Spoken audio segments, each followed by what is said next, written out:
ನಮಸ್ತೆ ಸ್ನೇಹಿತರೆ, welcome back to ಸಮೃದ್ಧಿ ಜೀವನ ಚಾನಲ್. ಈ ಒಂದು ಚಿಕ್ಕ ನಿರ್ಧಾರ ಅಥವಾ ಈ ಒಂದು ಚಿಕ್ಕ ವಸ್ತು ನಿಮ್ಮ ಜೀವನದ ಅದೃಷ್ಟವನ್ನೇ ಬದಲಾಯಿಸಬಹುದು. ಹೌದು, ಇವತ್ತಿನ ದಿನ ನಾವು ಒಂದು ಚಿಕ್ಕ ವಸ್ತುವನ್ನು ನಿಮಗೆ ಹೇಳಲಿದ್ದೇವೆ. ಈ ಒಂದು ವಸ್ತುವಿನ ಉಪಯೋಗದಿಂದ ನಿಮ್ಮ ಜೀವನದ ಅದೃಷ್ಟವೇ ಬದಲಾಗಬಹುದು. ಅದೃಷ್ಟ ಎಂಬುದು ನಮ್ಮ ಸ್ಥಾನವನ್ನು ನಿರ್ಧರಿಸುವುದು ಕೆಲವೊಂದು ಸನ್ನಿವೇಶಗಳಲ್ಲಿ ಮಾತ್ರ. ಆದರೆ ನಮ್ಮ ಘನತೆಯನ್ನು ಬಹುತೇಕವಾಗಿ ನಾವೇ ನಿರ್ಧರಿಸಿಕೊಳ್ಬೇಕಾಗ್ತದೆ. ಜಗತ್ತಿನ ಇತಿಹಾಸವನ್ನು ಬರೆದಂತಹವರು ಅಥವಾ ಬದಲಾಯಿಸಿದಂತಹ ಹಲವಾರು ಮಹನೀಯರು ಕೂಡ ಅವರ ಬದುಕನ್ನು ಪರಿಶೀಲಿಸಿದರೆ ಅವರೆಲ್ಲರೂ ಕೂಡ ಸೂಕ್ತ ಸಮಯದಲ್ಲಿ ಸರಿಯಾದಂತಹ ನಿರ್ಧಾರವನ್ನು ತೆಗೆದುಕೊಂಡಿದ್ದರಿಂದಲೇ ಮಾತ್ರ ಅವರ ಜೀವನ ಬದುಕು ಬದಲಾಗಿರುತ್ತದೆ. ಹೀಗಿರುವಾಗ ಯಾವುದೇ ಒಂದು ಚಿಕ್ಕದ ಕೆಲಸವಾಗಿ ನಾವು ನಿರ್ಧಾರ ತೆಗೆದುಕೊಳ್ಳುವ ಮುನ್ನ ಸರಿಯಾದಂತಹ ಸಮಯದಲ್ಲಿ ಸರಿಯಾದ ನಿರ್ಧಾರವನ್ನು ತೆಗೆದುಕೊಳ್ಬೇಕು. ಕೆಲವೊಮ್ಮೆ ಇಟ್ಟ ಹೆಜ್ಜೆ ತಪ್ಪಾಗಬಹುದು, ಅದೇನು ದೊಡ್ಡ ತಪ್ಪಾಗೋದಿಲ್ಲ. ಎಂತೆಂಥವರೇ ಕೂಡ ಸೋತರೂ ಕೂಡ ಅವರ ಸೋಲಿನ ಅನುಭವದಿಂದ ದೊಡ್ಡದಾದಂಥ ಯಶಸ್ಸನ್ನು ಕಂಡಿರ್ತಾರೆ. ತಪ್ಪು ಮಾಡೋದು ಸಹಜ, ಇದಕ್ಕಾಗಿ ಅನಗತ್ಯ ಭಯಪಡುವುದು ಬೇಡ. ಜೊತೆಗೆ ಆ ತಪ್ಪನ್ನು ಮರೆತು ಮತ್ತೆ ನಾವು ಎದ್ದೇಳಬೇಕು. ಯಶಸ್ಸು ಎಂಬುದು ಆಕಾಶದಿಂದ ಸಡನ್ ಆಗಿ ಉದ್ಭವವಾಗೋದಿಲ್ಲ ಅಲ್ವಾ? ಯಾರೇ ಆದರೂ ಒಬ್ಬ ಪರ್ಫೆಕ್ಟ್ ಡ್ರೈವರ್ ಆಗಬೇಕು ಅಂದರೆ ಕೆಲವೊಮ್ಮೆ ಬೀಳ್ಬೇಕಾಗತ್ತೆ, ಗಾಯ ಮಾಡ್ಕೊಳ್ಬೇಕಾಗತ್ತೆ, ಇನ್ನು ಕೆಲವೊಮ್ಮೆ ಕಾಲು ಕೈಗೂ ಕೂಡ ಫ್ರ್ಯಾಕ್ಚರ್ ಆಗತ್ತೆ. ಹೀಗಿರುವಾಗ ಎಲ್ಲ ಕಷ್ಟಪಟ್ಟ ಮೇಲೆ ಕೂಡ ಆತ ಒಬ್ಬ ಪರ್ಫೆಕ್ಟ್ ಡ್ರೈವರ್ ಎನ್ಸ್ಕೊಳ್ತಾನೆ. ಹೀಗಿರುವಾಗ ನಮಗೆ ಧೈರ್ಯದ ಕೊರತೆ ಕೂಡ ಕೆಲವೊಮ್ಮೆ ಸಹಜವಾಗಿ ಕಾಣುತ್ತೆ. ಕೆಲವೊಂದು ನಿರ್ಧಾರವನ್ನು ತೆಗೆದುಕೊಳ್ಳುವಾಗ ಸ್ವಲ್ಪ ಶಾಂತವಾಗಿ ತಾಳ್ಮೆಯಿಂದ ನಿರ್ಧಾರವನ್ನು ತೆಗೆದುಕೊಳ್ಬೇಕು. ಹೌದು, ಇಷ್ಟೆಲ್ಲ ಏಕೆ ಹೇಳ್ತಾ ಇದ್ದೀವಿ ಅಂತಂದ್ರೆ, ಕೆಲವೊಂದು ನಮ್ಮ ಜ್ಯೋತಿಷ್ಯ ಶಾಸ್ತ್ರದ ಪ್ರಕಾರ ಚಿಕ್ಕ ಪುಟ್ಟ ಉಪಾಯಗಳು, ರಿಚುವಲ್ಸ್ಗಳು ಮಾಡೋದ್ರಿಂದ ನಮ್ಮ ಜೀವನದ ಕೆಲವೊಂದು ದಿಕ್ಕೆ ಬದಲಾಯಿಸಬಹುದು. ನಾವು ಹೇಳ್ತೀವಿ, ಕೆಲವೊಂದು ಉಪಾಯಗಳನ್ನು ಮಾಡುವಾಗ ಅಥವಾ ಕೆಲವೊಂದು ಪರಿಹಾರಗಳನ್ನು ಮಾಡುವಾಗ ಈ ಎಲ್ಲ ಪರಿಹಾರದಿಂದ ಏನು ಉಪಯೋಗ ಅಂತ ಹೇಳಿ ಭಾವಿಸ್ತೀವಿ. ಆದರೆ ಗೊತ್ತಿರೋದಿಲ್ಲ, ಯಾರ ಹಣೆ ಬರಹದಲ್ಲಿ ಯಾವ ಕೆಲಸದಿಂದ ಯಾವ ಬದಲಾವಣೆ ಸಾಧ್ಯ ಎಂಬುದು ಬರೆದಿರುವುದು ಆ ದೇವರಿಗೆ ಮಾತ್ರ ಗೊತ್ತು ಅಲ್ವಾ? ಹೀಗಿರುವಾಗ ಪ್ರಯತ್ನ ಮಾಡೋದ್ರಲ್ಲಿ ತಪ್ಪೇನಿಲ್ಲ. ಪ್ರಯತ್ನ ಮಾಡೋದ್ರಿಂದ ನಮ್ಮ ಜೀವನ ಬದಲಾಗಬಹುದು ಅನ್ನೋದಾದ್ರೆ, ಅಥವಾ ನಮ್ಮಲ್ಲಿ ಒಂದು ಉತ್ತಮವಾದಂತಹ ಆತ್ಮವಿಶ್ವಾಸ ಬರುತ್ತೆ ಅನ್ನೋದಾದ್ರೆ ಪ್ರಯತ್ನ ಮಾಡೋದ್ರಲ್ಲಿ ಯಾವುದೇ ತಪ್ಪಿಲ್ಲ. ನಮ್ಮ ನಿರ್ಧಾರಗಳಿಗೆ ನಾವೇ ಹೊಣೆಯಾಗಿರ್ತೀವಿ. ಸೂಕ್ತವಾದಂತಹ ಚಿಂತನೆ, ಯೋಚನೆಗಳ ಬಳಿಕ ತೆಗೆದುಕೊಳ್ಳುವಂತಹ ನಿರ್ಧಾರದಿಂದ ನಮ್ಮ ನೆಗೆಟಿವ್ ಫಲಿತಾಂಶವು ಬರಲು ಸಾಧ್ಯವಾಗೋದೇ ಇಲ್ಲ. ಕೆಲವೊಮ್ಮೆ ಬಂದರೂ ಕೂಡ ಮತ್ತೊಮ್ಮೆ ಪ್ರಯತ್ನಿಸುವ ಅವಕಾಶ ಇದ್ದೇ ಇರುತ್ತೆ ಅಲ್ವಾ? ಮರಳಿ ಯತ್ನವ ಮಾಡು. ಪ್ರತಿ ಸಲ ಪ್ರಯತ್ನ ಮಾಡೋದ್ರಿಂದ ನಾವು ಆ ದೇವರ ಬಳಿ ಇನ್ನೂ ಹೆಚ್ಚಾಗಿ ಹತ್ತಿರವಾಗ್ತಾ ಹೋಗ್ತೀವಿ. ನಮ್ಮ ಪಾಪ ಕರ್ಮಗಳು ಕಳೆದುಕೊಳ್ಳಬಹುದು. ಹೌದು, ಯಾರೂ ಕೂಡ ಸಡನ್ ಆಗಿ 10ನೇ ಮೆಟ್ಟಲು ಇರೋದಿಲ್ಲ. ಮೊದಲು 1, 2 ಈ ರೀತಿಯಾಗಿ ಮೆಟ್ಟಲು ಹತ್ತುತ್ತಾ ಹೋಗ್ಬೇಕಾಗತ್ತೆ. ಹತ್ತುವಾಗ ಬೀಳೋದು ಏಳೋದು ಸಹಜವೇ ಅಲ್ವಾ? ಜೀವನದಲ್ಲಿ ಬರ್ತಕ್ಕಂಥ ಕಷ್ಟಗಳನ್ನ ಸಹಜವಾಗಿ ತಾಳ್ಮೆಯಾಗಿ ಶಾಂತಿಯುತತೆಯಿಂದ ಕೂತು ಪರಿಶೀಲಿಸಿ ನಂತರ ಉತ್ತಮವಾದಂತಹ ನಿರ್ಧಾರಗಳನ್ನು ತೆಗೆದುಕೊಳ್ಬೇಕು.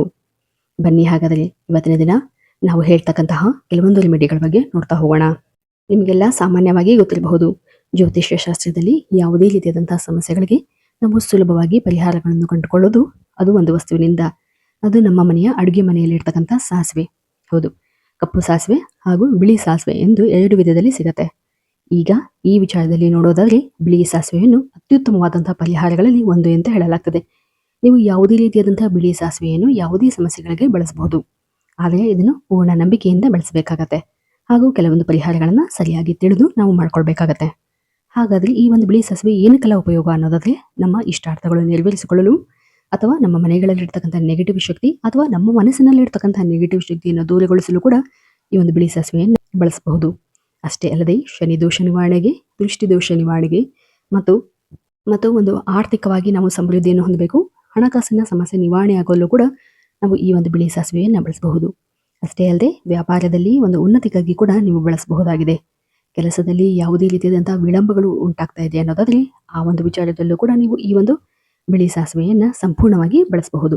ಕೆಲವೊಮ್ಮೆ ನಮ್ಮ ಜೀವನದಲ್ಲಿ ಬರ್ತಕ್ಕಂಥ ಸಮಸ್ಯೆಗಳು ಯಾವ ಮೂಲದಿಂದ ಬರ್ತಾ ಇದೆ ಅನ್ನೋದು ನಮಗೆ ಗೊತ್ತಾಗೋದಿಲ್ಲ.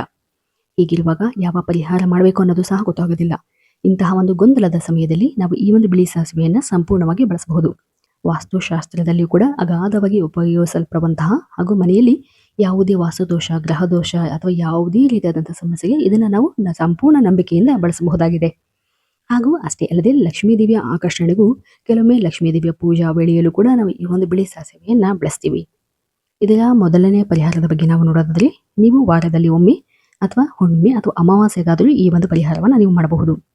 ಇದಕ್ಕಾಗಿ ನೀವು ಗುರುವಾರದ ದಿನ ನಿಮ್ಮ ಒಂದು ಉತ್ತರದ ಭಾಗದಲ್ಲಿ, ಅಂದರೆ ಉತ್ತರದ ಸೈಡಲ್ಲಿ, ಆ ಒಂದು ಉತ್ತರದ ದಿಕ್ಕಿನಲ್ಲಿ ಒಂದು ಬಟ್ಟಲಿನಲ್ಲಿ ಈ ಒಂದು ಬಿಳಿ ಸಾಸಿವೆಯನ್ನು ಹಾಕಿ ಸಂಕಲ್ಪ ಮತ್ತು ಇಚ್ಛೆಯನ್ನು ಹೇಳಿ ಅದನ್ನು 3 ಬಾರಿ ನಿಮ್ಮ ಒಂದು ಇಷ್ಟಾರ್ಥಗಳನ್ನು ಹಾಕಿ ಒಂದು ಸ್ಥಳದಲ್ಲಿ, ಅಂದರೆ ಒಂದು ಎತ್ತರವಾದಂತಹ ಒಂದು ಸ್ಥಾನದಲ್ಲಿ ಇಡಬೇಕಾಗುತ್ತದೆ. ಈ ಒಂದು ಬಟ್ಟಲು ಗಾಜಿನ ಬಟ್ಟಲು ಅಥವಾ ಮರದ ಬೌಲ್ ಆದರೂ ನೀವು ಬಳಸಬಹುದು, ಆದರೆ ಸ್ಟೀಲನ್ನು ಬಳಸಬಾರ್ದು. ತಿಂಗಳಿಗೊಮ್ಮೆ ಆದರೂ ಕೂಡ ನೀವು ಬದಲಾಯಿಸಬಹುದು. ಹಾಗೂ ನೀವು ಈ ಒಂದು ಬಿಳಿ ಸಾಸಿವೆಗೆ ಸಾಮಾನ್ಯವಾಗಿ ಧೂಪಗಳನ್ನು ಬಳಸುವಾಗ ಆ ಒಂದು ಧೂಪವನ್ನು ಸಹ ಈ ಒಂದು ಬಿಳಿ ಸಾಸಿವೆಗೆ ತಾಗಿಸಬೇಕಾಗ್ತದೆ. ಅಥವಾ ನೀವು ಭಾನುವಾರದ ದಿನ ಈ ಒಂದು ಧೂಪವನ್ನು ಬೆಳಗಿಸಿ ಅದರಲ್ಲಿ ಕೆಲವೊಂದು ಬಿಳಿ ಸಾಸಿವೆಗಳನ್ನು ಆ ಒಂದು ಧೂಪದಲ್ಲಿ ಹಾಕಿ ಸಂಪೂರ್ಣ ಮನೆಯನ್ನು ತಾಗಿಸುವುದರಿಂದಲೂ ಕೂಡ, ಅಥವಾ ಸಂಪೂರ್ಣ ಮನೆಗೆ ಈ ಒಂದು ಬಿಳಿ ಸಾಸಿವೆಯಿಂದ ಧೂಪವನ್ನು ಬೆಳಗಿಸುವುದರಿಂದಲೂ ಕೂಡ ಮನೆಯಲ್ಲಿ ಸುಖ, ಶಾಂತಿ, ಆರ್ಥಿಕ ಸಮಸ್ಯೆ ದೂರವಾಗ್ತಾ ಹೋಗುತ್ತೆ. ನಂತರ ನೋಡುವುದಾದರೆ ನಿಮ್ಮ ಮನೆಯ ಮಧ್ಯಭಾಗದಲ್ಲಿ ಕರ್ಪೂರದೊಂದಿಗೆ 2 ಹನಿ ತುಪ್ಪ ಅಥವಾ ಪ್ಯೂರ್ ಗೀ ಸಿಕ್ಕರೆ ಚೆನ್ನಾಗಿರುತ್ತೆ. ಅದರ ಜೊತೆ ಸ್ವಲ್ಪ ಬಿಳಿ ಸಾಸಿವೆಯನ್ನು ಹಾಕಿ ಸುಡುವುದರಿಂದ, ಅಥವಾ ಅದರ ಜೊತೆ ಸ್ವಲ್ಪ ಒಂದು ಪಲಾವ್ ಎಲೆಯನ್ನು ಹಾಕಿ ಸುಡುವುದರಿಂದ, ಇದನ್ನು ಪ್ರತಿ ಶನಿವಾರದಂದು ಅಥವಾ ಪ್ರತಿ 15 ದಿನಗಳಿಗೊಮ್ಮೆ ಕೂಡ ಮಾಡೋದ್ರಿಂದ ಮನೆಯಲ್ಲಿನ ಎಲ್ಲ ದೋಷಗಳು ನಿವಾರಣೆ ಆಗ್ತಾ ಹೋಗುತ್ತೆ. ಹೆಚ್ಚಿನದಾಗಿ ಹಣಕಾಸಿನ ಸಮಸ್ಯೆ, ಅಡೆತಡೆಗಳು ಕೂಡ ಕಡಿಮೆ ಆಗ್ತಾ ಹೋಗುತ್ತೆ. ಈ ಎಲ್ಲ ಅಡೆತಡೆಯನ್ನು ನಿವಾರಿಸಲು ನಮಗೆ ಬಿಳಿ ಸಾಸಿವೆ ಅತ್ಯುತ್ತಮವಾಗಿ ಕೆಲಸ ಮಾಡ್ತಾ ಹೋಗುತ್ತೆ. ಹಾಗೂ ನಿಮ್ಮ ವ್ಯಾಪಾರದಲ್ಲಿ ಉನ್ನತಿಯನ್ನು ಕಾಣಬೇಕು ಅನ್ನೋದಾಗಿ ನೀವು ಒಂದು ವ್ಯಾಪಾರ ಮಾಡ್ತಕ್ಕಂಥ ಸ್ಥಳದಲ್ಲಿ ಹಳದಿ ಬಟ್ಟೆಯಲ್ಲಿ ಬಿಳಿ ಸಾಸಿವೆಯನ್ನು ಹಾಕಿ ಅದನ್ನು ಹಳದಿ ದಾರದಿಂದ ಕಟ್ಟಿ ಸಂಕಲ್ಪ ಮಾಡಿಕೊಂಡು ನಿಮ್ಮ ವ್ಯಾಪಾರದ ಒಂದು ಜಾಗದಲ್ಲಿ ಎತ್ತರದ ಸ್ಥಾನದಲ್ಲಿ ಕಟ್ಟಬೇಕು. ಈ ರೀತಿಯಾಗಿ ಮಾಡೋದ್ರಿಂದ ವ್ಯಾಪಾರದಲ್ಲಿ ಉನ್ನತಿಯನ್ನು ಕಾಣಬಹುದಾಗಿದೆ. ಹಾಗೂ ಇದನ್ನು ನಾವು ಪವರ್ಫುಲ್ ಆಗಿ ಮ್ಯಾನಿಫೆಸ್ಟೇಷನ್ ಮಾಡೋದ್ರಿಂದ, ಯೂನಿವರ್ಸ್ನ ಮೇಲೆ ಒಂದು ನಂಬಿಕೆ ಇಟ್ಟು ಈ ಒಂದು ಕೆಲಸವನ್ನು ಮಾಡೋದ್ರಿಂದ ನೀವು ಉತ್ತಮವಾದಂಥ ರಿಸಲ್ಟನ್ನು ಕಾಣಬಹುದು. ಸರಳವಾಗಿ ನಾವು ಯಾವುದೇ ರೀತಿಯಾಗಿ ಬಿಳಿ ಸಾಸಿವೆಯನ್ನು ಬಳಸೋದ್ರಿಂದಲೂ ಕೂಡ ಉತ್ತಮ ಪರಿಹಾರಗಳನ್ನು ಪಡೆಯಬಹುದಾಗಿದೆ. ಇವತ್ತಿನ ದಿನ ಹೇಳಿರುವಂತಹ ಈ ಒಂದು ಚಿಕ್ಕ ಪರಿಹಾರ ಅಥವಾ ಉಪಯುಕ್ತ ಮಾಹಿತಿ ತಮ್ಮೆಲ್ಲರಿಗೂ ಇಷ್ಟವಾಗಿದ್ದರೆ ದಯವಿಟ್ಟು ನಮ್ಮ ಚಾನಲನ್ನು ಸಬ್ಸ್ಕ್ರೈಬ್ ಮಾಡಿ ಮತ್ತು ಲೈಕ್ ಮಾಡಿ. ಧನ್ಯವಾದಗಳು.